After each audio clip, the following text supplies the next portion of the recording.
I would like to tell you a few personal stories about what I like to call the danger of the single story. I thought about this when I left Nigeria to go to university in the United States. I was 19. My American roommate was shocked by me. She asked where I had learned to speak English so well and was confused when I said that Nigeria happened to have English as its official language. She asked if she could listen to what she called my tribal music and was consequently very disappointed when I produced my tape of Mariah Carey. So after I had spent some years in the US as an African, I began to understand my roommate's response to me. If I had not grown up in Nigeria, and if all I knew about Africa were from popular images, I too would think that Africa was a place of beautiful landscapes, beautiful animals, and incomprehensible people fighting senseless wars, dying of poverty and AIDS, unable to speak for themselves, and waiting to be saved by a kind white foreigner. So that is how to create a single story.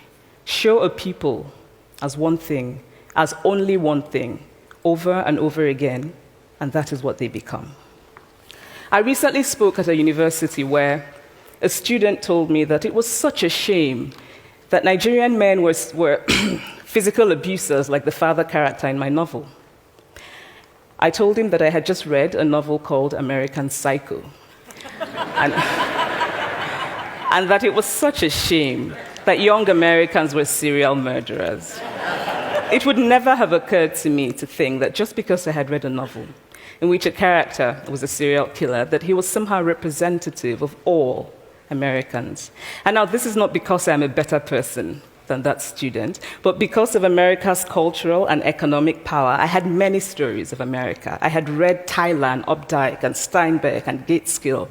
I did not have a single story of America. I've always felt that it is impossible to engage properly with a place or a person without engaging with all of the stories of that place and that person.